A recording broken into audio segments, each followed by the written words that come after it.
Mélanie Fillon-Robin, bonjour. Brice Sicard, bonjour. Donc, Brice, tu es maintenant à l'Académie de Créteil et vous êtes à l'Académie de Nice. Alors, on va parler d'un contexte de classe qui est les nouvelles formes scolaires. Vous êtes tous les deux dans le monde des arts plastiques, enseignantes, IAIPR à l'Académie de Créteil sur ce sujet. Alors, vous avez un projet qui occupe deux académies, une sorte de collaboration entre deux académies.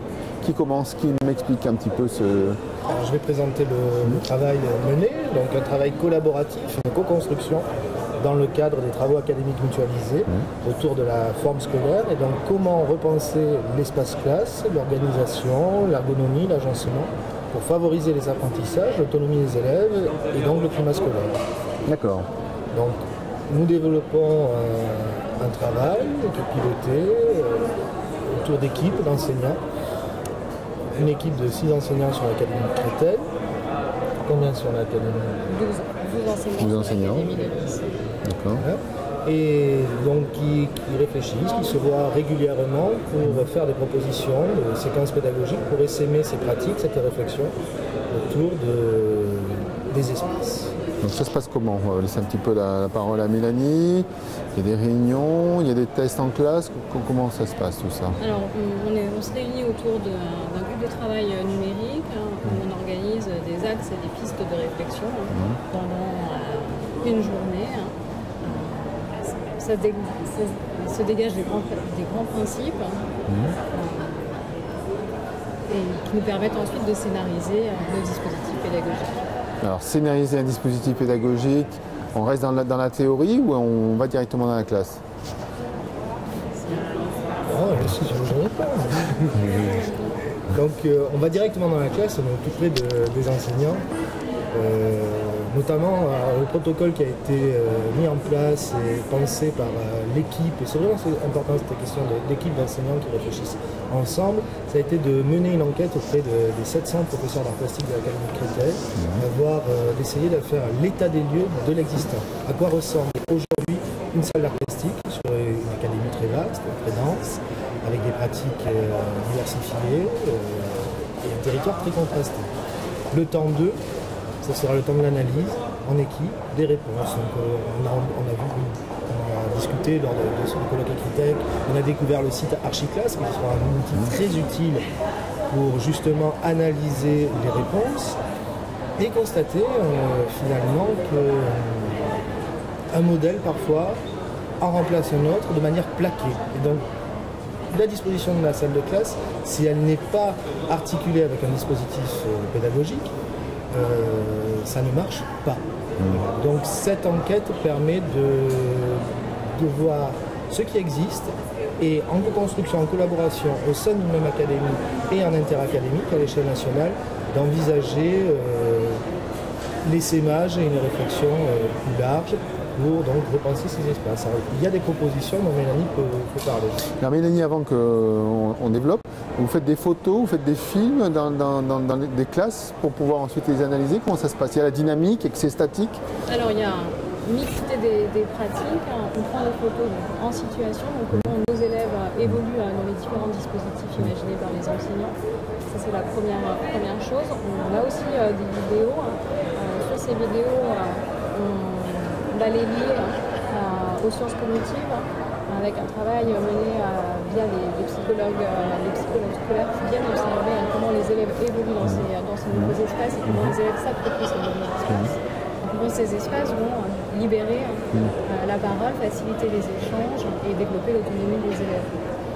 Ça, c'est une première partie. Et sur une seconde partie, on a beaucoup développé, nous, dans l'Académie de Nice, l'idée de l'identité de cette classe d'art plastique. L'identité professorale, nous, en tant que professeurs d'art plastique, avec nos spécificités propres, comment on peut développer notre espace au service des élèves, en lien avec notre manière d'enseigner. Et pourquoi Créteil et Nice? Alors, je sais bien que tu étais à l'Académie de Nice avant, mais... Pourquoi Créteil et Nice? Oui, voilà, pourquoi? Est-ce qu'il y a des différences entre le nord et le sud? Alors, je ne sais pas, est-ce qu'il y a des... Est-ce que c'est ethnique? Non, c'est absolument pas. Alors, outre le lien, évidemment, avec l'Académie de Nice, oui, bien sûr. Et le plaisir de s'y retrouver aujourd'hui pour l'architecte. c'est effectivement d'opérer sur un peu d'un établissement à un autre, par rapport à des problématiques, à des enjeux académiques différents, variés, et d'observer finalement les invariants. D'accord. Et donc ce qui est important dans ce que dit Mélanie, c'est cette dimension d'identité. Et ça va de pair aussi avec le sentiment d'appartenance. Le sentiment d'appartenance à la communauté apprenante, pour les élèves, pour les enseignants, pour les inspecteurs aussi. Le sentiment d'appartenance à une académie et puis le sentiment d'appartenance à faire vivre, rayonner une discipline. D'où notre présence active depuis de nombreuses années sur le colloque Écritech, et puis donc avec cette dimension de venir de plusieurs horizons avec des contraintes différentes. Donc l'analyse elle est faite dans un contexte de classe art plastique, et pourquoi pas le faire ailleurs c'est un projet entre vous ou est-ce que ça a pour vocation? C'est initialement un projet art plastique. Pour ma part, dans mon établissement, le Collège Saint-Hilaire, l'espace d'apprentissage a été aménagé depuis maintenant 2 ans. Et je vois que ça commence à faire mouche. Donc mes collègues de langue créent aussi des espaces différenciés au sein de leur classe qui se transforment petit à petit, au fur et à mesure. Et là, la vie scolaire via le CBC et les élèves, donc l'implication réelle des élèves dans ce dispositif d'enseignement, ont demandé au chef d'établissement de pouvoir recréer ces mêmes espaces dans l'enceinte du collège. On a créé des espaces pendant les récréations, les heures de permanence, des espaces qui seraient libres et qui pourraient utiliser de la même manière qu'ils utilisent la classe d'art plastique. Alors au-delà d'un travail, j'observe l'histoire, comment ça existe, j'analyse, je fais des propositions, je teste, je refais des propositions. Comment ça va se dérouler et quand est-ce que ça va s'arrêter? Parce qu'on pourrait même... Alors justement, il y a vraiment ce travail de recherche entre les enseignants au sein de l'académie, des échanges d'académie en académie, les enseignants qui en tout cas pour l'Académie de Créteil, que nous réunissons, l'inspecteur académique Créteil, dans des lieux, par exemple des espaces de coworking, des musées de l'éducation,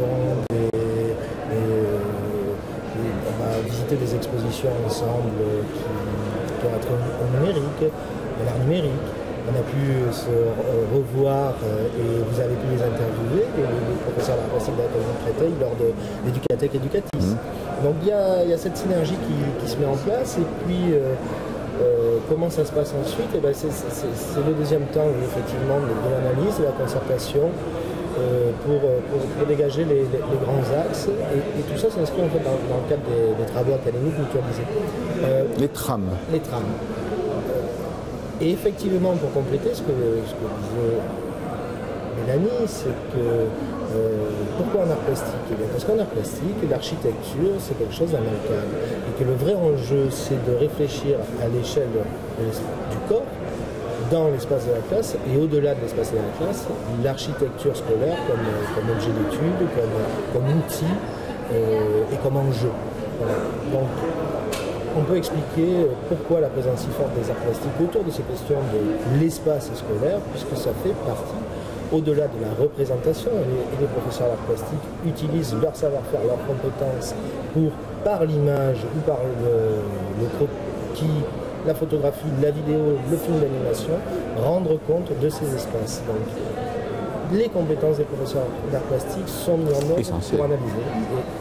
Et ils sont essentiels. Et alors la part des élèves, on n'a pas trop parlé des élèves dans ce projet. Est-ce que les élèves contribuent aussi à la réflexion?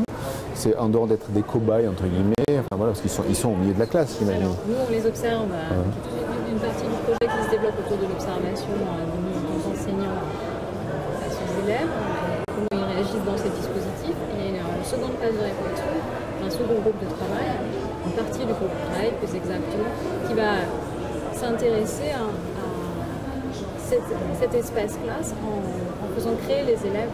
Une mise en œuvre, une mise en pratique de ce qui est. Comment les élèves peuvent repenser les espaces scolaires, et particulièrement la salle art plastique. On a une collègue qui travaille sur un sujet qui s'appelle Ma classe de rêve, où elle va demander aux élèves d'identifier les pôles, les espaces nécessaires en art plastique, et de construire une nouvelle salle. On reste sur le papier ou est-ce qu'on va mettre en œuvre, on va les bricoler pour... Alors les deux. il y a un plan. Il y a un plan qui est réalisé. Ensuite, il y a un travail de maquette, mise en espace. Et on a aussi fabriqué avec du carton à l'échelle. D'accord. Alors il y a la possibilité de ce travail de maquette. Je te remercie vraiment pour cette question sur la part de la pratique qui est fondamentale dans notre enseignement et la place de l'élève dans ce dispositif. Puisque, comme nous étions en train d'évoquer, les arts plastiques, l'enseignement des arts plastiques permet de faire s'interroger les élèves sur des questions d'architecture.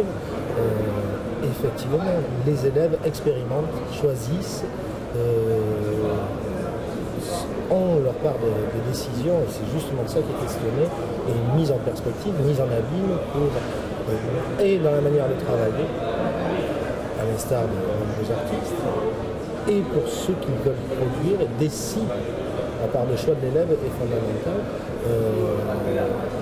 voilà, cela permet de le mettre en œuvre. En plus, je me permets d'illustrer le côté pratique des arts plastiques. Regardez, on peut faire ça grâce aux arts plastiques. C'est pas que de la peinture, c'est pas que de l'histoire, de la culture. Et surtout, avant de laisser la parole à Mélanie avec ce témoignage de l'enseignante dans la classe, et l'enseignante qui anime le groupe, c'est la collaboration, la co-construction en art plastique. Il y a cette vision, là aussi, de l'artiste solitaire, une vision 19e et au demeurant fausse.